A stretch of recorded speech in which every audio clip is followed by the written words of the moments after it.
I'm Bartley Carlson with Agilent Technologies. Today we are going to demonstrate how to do a tip seal change on an IDP-15 pump with the new tip seals and the tools required to do the job. Your Agilent tip seal kit includes Krytox grease for the O-ring, also includes tip seals which will need to be cut to size. The tools required for performing the IDP-15 tip seal replacement kit are a small screwdriver, a set of scissors, a 4 and 5 millimeter Allen wrench, and a pry tool. And don't forget your gloves, isopropyl alcohol, and lint-free wipes. Prior to doing any maintenance on any pump, the primary power should be disconnected. Now we will remove the 6 captive screws holding on the front cowling.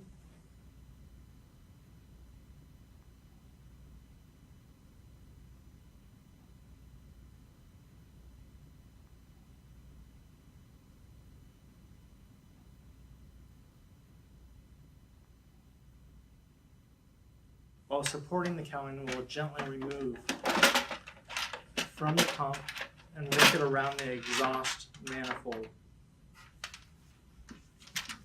We will disconnect the white fan connection from the cowling and set the front housing aside. Once the cowling has been set to the side, the L bracket can be removed as well as the lifting hook.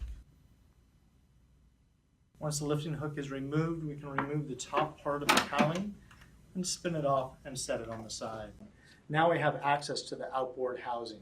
Using a 5 millimeter Allen wrench, we will start by removing the 6 screws holding this outboard housing to the main chassis.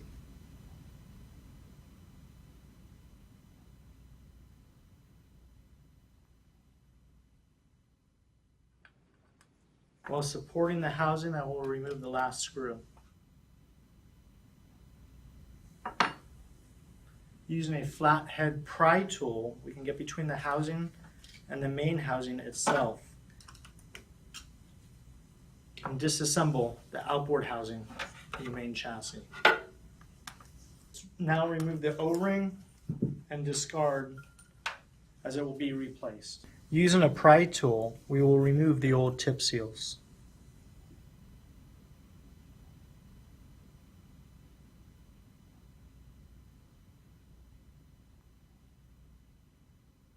There are a long and short tip seal on both the orbiting plate and the outboard housing.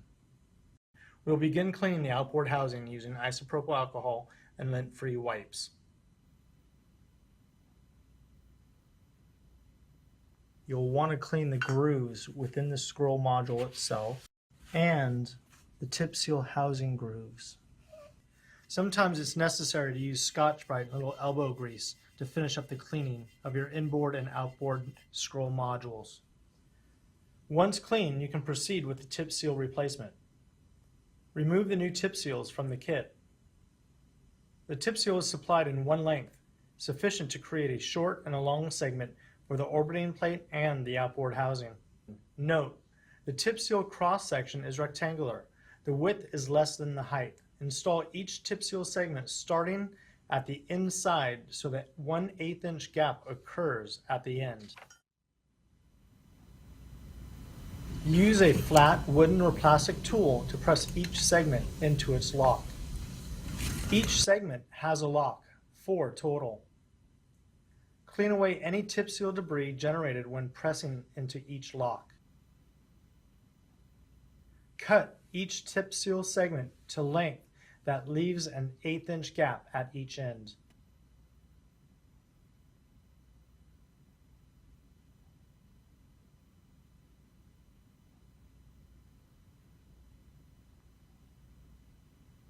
Lightly lubricate the O-ring with a trace of vacuum grease.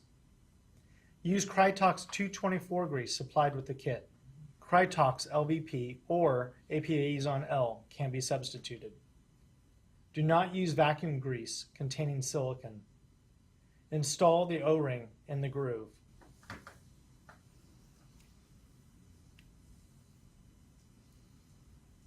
We will be aligning the outboard housing with the inboard housing using the alignment pen.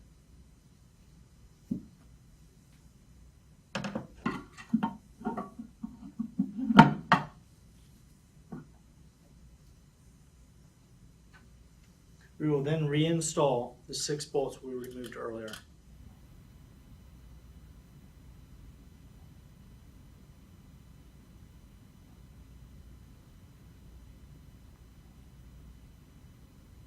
After the outboard housing has been installed, it's time to reinstall the top housing.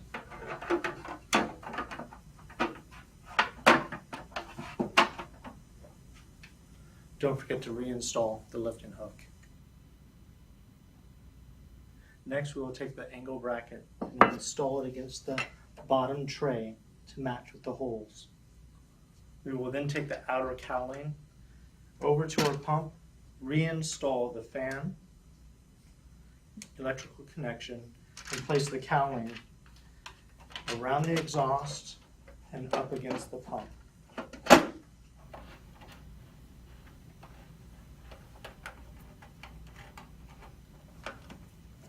It's now time to cap off your pump, plug in the primary power, and ensure that everything is operating normally.